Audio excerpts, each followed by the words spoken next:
Air services होंगी, न गतिमान होंगी, न शताब्दी होंगी, पैसेंजर रहा करेंगे। उस समय झांसी जैसी जगह के लोगों का संविधान सभा में सिलेक्शन होना, इन्वॉल्वमेंट होना अपने आप में गौरवपूर्ण बात है बुंदेलखंड क्षेत्र के लिए। हम वर्षों से देखते हैं कि 26 जनवरी या 15 अगस्त को एक संचालन होता है जिसमें भारत की रक्षा करने वाली तीनों अंगों आर्मी, नेवी एंड एयरफोर्स अपनी आर्म्ड फोर्सेस के साथ, इक्विपमेंट के साथ वहां पर परेड करते हैं। भारत सरकार द्वारा गुलामी के प्रतीकों को या गुलामियों की जंजीरों से अपने आप को मुक्त करने के लिए उस पथ का नाम बदल के कर दिया कर्तव्य पथ। कर्तव्य पथ इसलिए कर दिया कि वहां से ही आपके कर्तव्य की शुरुआत होती है जब आप गणतंत्र दिवस या उस पर आप परेड करते हैं। और हर वर्ष जो परेड होती है, खासतौर से आज जो परेड हो रही है, पूरे स्वदेशी उसमें गन्स हैं जिनको क्या संचालित किया जा रहा है। पहले हम ब्रिटेन की या फॉरेन की गन्स को लाते थे, तोपों को लाते थे, और जो भी इक्विपमेंट आर्म फोर्सेज के डिफेंस के इक्विपमेंट वहाँ एक्टिवेट किए जा रहे हैं वो मेड इन इंडिया के हैं, भारत में भी निर्मित हैं। इसके लिए आप सभी को गर्व करना चाहिए।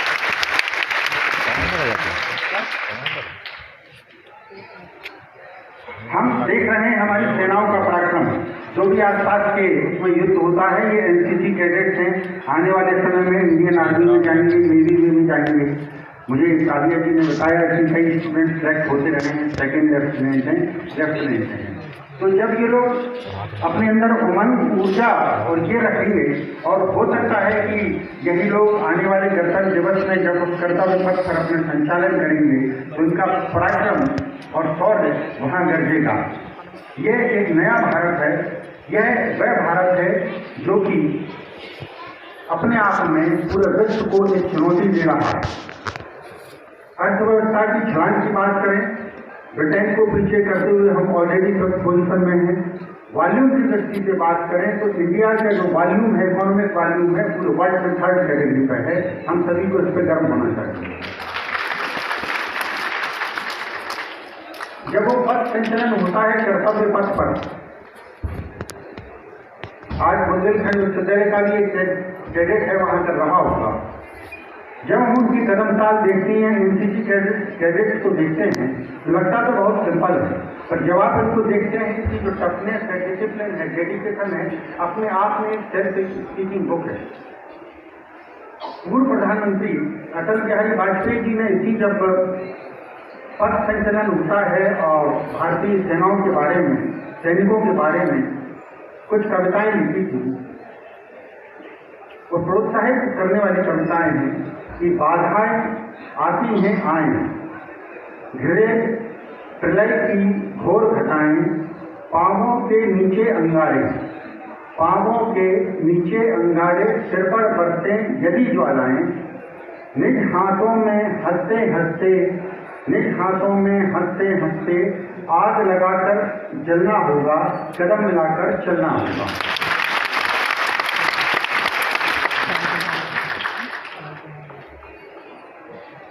आज यदि कदम मिलाकर चलने की बात होती है, कि शुरुआत होती है कदम ताल से, जो कि डिफेंस सर्विसेज से हम देखते हैं। वही कदम ताल हम लोगों ने बुंदेलखंड विश्वविद्यालय में भी देखी पिछले 1 वर्ष में, जैसे हमारे अन्य अधिकारियों ने बताया। ये कदम ताल है अधिकारियों की, शिक्षकों की, छात्र छात्राओं की, इन सभी लोगों की। ये कदम सामूहिक कदम ताल का ही परिणाम है कि नेक जैसे एक्रेडिशन को हमने पिछले 6 महीने की मेहनत करके एक फाइनल शेप में लेकर आ गए हैं, और 95% हम लोगों ने सभी क्राइटेरियाज में वो डेटा फाइनल कर दिया है। ये इस नेक की प्रक्रिया में मैं सभी शिक्षकों को धन्यवाद देता हूं, इनका आभारी हूं कि आप लोगों ने बहुत ज़्यादा मेहनत करके कदम ताल के साथ सुबह 10 बजे से मैं खुद देखता था, सभी लोगों ने लिखा है कि वहाँ प्रशासनिक भवन में एक भवन है, सुबह 10 बजे से चाहे लेडीज हो या जेंट्स सुबह आ जाते थे और कदम ताल मिलाते हुए नॉन स्टॉप 9, 10, 11 बजे तक काम करते थे। really appreciable. I appreciate and acknowledge their efforts. इतनी ज़्यादा मेहनत की, मैंने जब यहाँ ज्वाइन किया था, करीब एक बार हुआ है तो ये बताया था कि शिक्षक हैं, देखिए कोई भी वाइस चांसलर जब ज्वाइन करता है तो पुराने वाइस चांसलर उसको फीडबैक देते हैं, कुछ पर्सन देते हैं, कुछ हमको नाम भी दे दिए जाते हैं, ये लोग अच्छे हैं, ये लोग अच्छे हैं। तो पर मैंने ये यहाँ पर ऑब्जर्व किया कि यहाँ के शिक्षक कितने अच्छे हैं, कितने मेहनती हैं, कितने डेडिकेटेड डिवोशन के साथ करते हैं, और यदि कोई ऑब्जेक्टिव दे दिया जाए तो फिर उनको टोकने की आवश्यकता नहीं पड़ती। मैं हमारी जो है टीम बैठती है, मैं नहीं समझता ना किसी ने किसी शिक्षक की बुला हुई आप सबसे आगे काम शुरू किया, नहीं बोला। सब सेल्फ रेगुलेटेड होते हुए कर्मचाल के साथ कार्य कर रहे हैं, और जब वो रात को या शाम को निकलते भी थे तो उनके चेहरे पर उमंग या उत्साह होती थी, उमंग या उत्साह होता था कि आज हमने अचीव किया। आज से पहले भी कार्य होते रहे होंगे, और ये मैंने एक सेल्फ लेवल जो आपका एक ब्रिगेड देखा तो यदि कदमताल था, कुछ अटल जी ने कहा है कि कदमताल से कोई कार्य करोगे तो बहुत अच्छा होगा, और ये कदमताल हम हमारी सेना की टुकड़ी से सीख सकते हैं कैसे कदमताल करती है। साथ ही जब हम कोई सफलता या मंजिल प्राप्त करते हैं तो वो मंजिल या सफलता प्राप्त करने में कई हर्डल्स आते हैं, स्पीड ब्रेकर्स आते हैं। वो स्पीड ब्रेकर्स या हर्डल्स हमको कई लर्निंग भी देते हैं, सिखाते भी हैं, ये गलती अब दोबारा नहीं करना है, इस चीज़ को ऐसे मॉडिफाई करना है, इसको ऐसे मॉडिफाई करना है। तो निश्चित ही आपने अपने समय का जो बलिदान दिया है नई की तैयारियों के लिए, आपने जो त्याग किया है, आपने जो पसीना बहाया है, आपने अपने घर परिवार को छोड़ा, किसी के बच्चे बीमार थे, किसी का वो था कि मैं रिश्तेदारी खाली में नहीं जा पा रहा हूँ, ये आप सभी का त्याग और बलिदान एक बुंदेलखंड विश्वविद्यालय के ऊपर आपका एहसान रहेगा।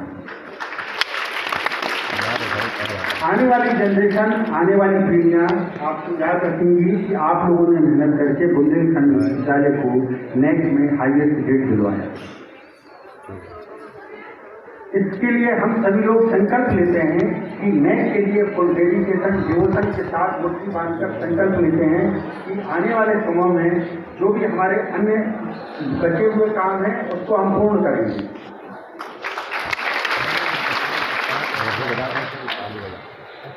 जब नेट के ही बारे में बताना चाहूँगा कि हमारा जो नेट का SSR है तो फाइनल टेस्टिंग जब हम करते हैं, फाइनल टेस्टिंग के बाद यहीं ऑडिटोरियम में SSR को डिस्कस किया जाएगा आप सभी लोगों के बीच में, आपको कमेंट्स किए जाएंगे, और आपको यदि लगता है, हो सकता है किसी शिक्षक की बोले कि सर मेरा ये अचीवमेंट का रिफ्लेक्ट नहीं हो रहा है, तो वहाँ पर देखा जाएगा।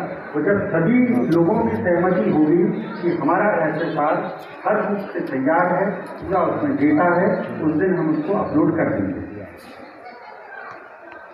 हम लोगों ने IICO जमा कर दिया है, उसके बाद 45 दिन का एक समय रहता है। अब SSR फाइनल उसकी और है, मैं समझता हूँ कि फर्स्ट या सेकेंड वीक में हम लोग टारगेट लेते हैं उसको जमा कर देंगे। ये है कदमताल की बात। इसके बाद जो एक स्वाभिमान या आत्मनिर्भर भारत की जो गर्जना हो रही है, उसमें पूरा राष्ट्र अपने आप को एक नए रूप में, नई तरह से, नई रिफाइनमेंट के साथ परिभाषित कर रहा है। उसी में भारत सरकार द्वारा अमृत महोत्सव मनाया गया। कई हमारे स्वतंत्रता संग्राम सेनानी, सैनिक, कुछ भारत के नागरिक थे जो कि गुमनामी के अंधेरे में थे, उनको गुमनामी के अंधेरे से निकालकर उजाले में लाकर उनको नाम दिए जा रहे हैं। इसी के तहत ही भारत सरकार द्वारा अंडमान निकोबार में आपने भी देखा होगा 21 महाद्वीप को आइलैंड को आइडेंटिफाई किया है, और वो आइडेंटिफाई करके उनके नाम परमवीर चक्र जो विजेता है हमारे भारत के, उनके नाम पे रखा जा रहा है। नामकरण करने का आशय ये है कि जब हम कहीं जाते हैं, ये एक छोटा सा बच्चा बैठा हुआ है, एक बच्ची बैठी है, जब इसको कहीं हम ले जाएंगे, हमारे राजस्थान जाएंगे या किसी भी क्षेत्र जाएंगे, तो हम किसी चीज़ को ये बताते हैं फला चीज़ हमको देखना है। तो जब वो नाम किसी परमवीर चक्र सैनिक या उसके बारे में नामकरण होगा तो पक्का है कि बालक या बालिका पूछेगा भी कि ये व्यक्ति कौन थे, ये व्यक्ति कौन थे। तो उस व्यक्ति का नाम नहीं रखेगा। जैसे कि आज भारत सरकार द्वारा झांसी के ही राधा शरण गुप्त जी को साहित्य शिक्षा के क्षेत्र में पद्मश्री दिया गया। हम सबको उसके लिए खुश होना चाहिए। साथ ही ये भी आपको खुश होना चाहिए कि राधा शरण गुप्ता जी को इसी स्टेज से फल का बुंदेलखंड में जो पूर्ण सेमेस्टर थे हम लोगों ने भी उनको सम्मानित यहाँ पर किया है। और हमारे एसओ साहब उनके घर भी गए हैं, उनके जो बताया गया घर भी गए। तो कहीं चर्चा हुई और पक्का है जब इस प्रकार के जब सिलेक्शन किए जाते हैं पद्मश्री या भूषण से तो एक दिन की सर्च कमेटी रहती है। वो सर्च कमेटी विभिन्न क्षेत्रों से नाम लेती है। यहाँ से जो वेरीफाई किया जाता है शासन की तरफ किया जाता है, शिक्षा विभाग से किया जाता है और ये नाम होते हैं। फिर एक पैनल होता है, जो कमेटी होता है, उसमें कंट्रीब्यूशन को देखते हुए इस बात जो ये पैमाने रखे गए हैं कि ऐसे कितने पुराने लोग हैं जिनके की जो डिस्कवरी किया इनोवेशन का छुपा हुआ था उनको फ्रंट लाइन में लाना। तो आज उनको पद्मश्री मिला है। ये भी बुंदेलखंड क्षेत्र के लिए एक बहुत सम्मान और गौरव की बात है। हम यदि इंडिया के अचीवमेंट की बात करते हैं तो भारत, चाहे हम फॉरेन रिजर्व की बात करें या इन्फ्लेशन को हम लोग कंट्रोल कर रहे हैं और जीडीपी ऑलरेडी बढ़ रहा है, growth rate, development growth rate बढ़ रही है। कई एजेंसीज ने ये प्रेडिक्ट किया है कि आने वाले समय में $5-6 ट्रिलियन इंडियन इकोनॉमी होगी। साथ ही ये भी आप देखेंगे कि जैसे बुंदेलखंड विश्वविद्यालय बहुत अच्छा कार्य करता है, तो देखिए उत्तर प्रदेश शासन की जिम्मेदारियां लेता जा रहा है और आने वाले समय में और भी जिम्मेदारियां मिलेंगी यदि हम आउटकम या परफॉर्मेंस अपनी अच्छी देते जाएंगे। उत्तर प्रदेश शासन में विभिन्न मीटिंग्स होती हैं जिसमें हमारे प्रशासनिक अधिकारी जाते हैं। इनसे आपको पूछ लीजिए, सबको एप्रिसिएशन एक्नॉलेजमेंट मिलता है। ये जो लोग बैठे हुए हैं इनको एक्नॉलेजमेंट या वो मिल रहा है, इसके हकदार आप लोग इतनी अच्छी मेहनत करते हैं। भाई हम लोग क्या करते हैं, हम लोग मेहनत आप करते हैं, हम उसको डेटा के फॉर्म में भेज देते हैं, वहां से अप्रिसिएशन मिलता है। इसके हकदार आप लोग।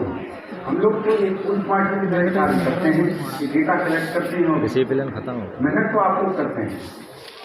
और तो जब अच्छे कार्य करते हैं तो उसका रिकॉग्निशन भी मिलता है।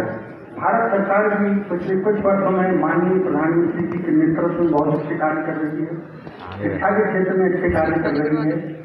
हमारे झांसी के ही सांसद कॉमनवेल्थ में बैजराज सेक्रेटरी बनाई जाती, ये भी बुंदेलखंड की बड़ी चीज है।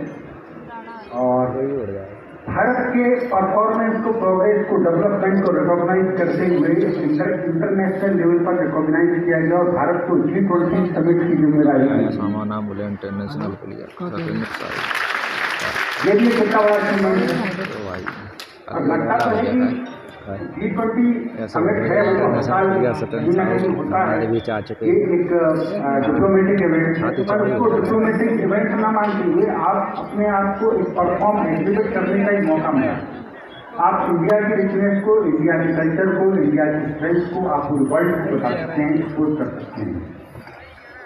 उसको भी आप देखिए, अपने आप में G20 को अपने आप में बड़ी चीज है, मीटिंग होती रहेगी। और सबसे बड़ी चीज जब कोटेशन की बात करते हैं तो हम हजारों वर्षों से सुनते आ रहे हैं भारतीय संस्कृति और उसमें देखा गया है कि वासुदेव कुटुंबकम की हम बात करते हैं। वासुदेव कुटुंबकम की बात कर रहे हैं पूरे वर्ल्ड में कि अब वासुदेव कुटुंबकम का जो थॉट या टाइटल है पॉपुलर हो रहा है कि हम एक वन अर्थ की बात करते हैं, वन फैमिली की बात करते हैं, वन सिस्टम की बात करते हैं, वन सन की बात करते हैं, वन ग्रिड की बात करते हैं।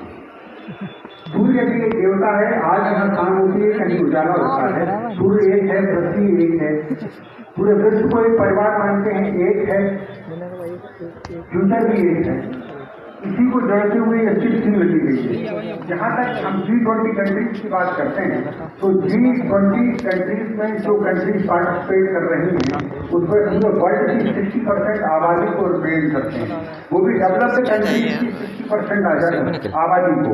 यदि हम पूरे दुनिया की GDP की बात करें तो 80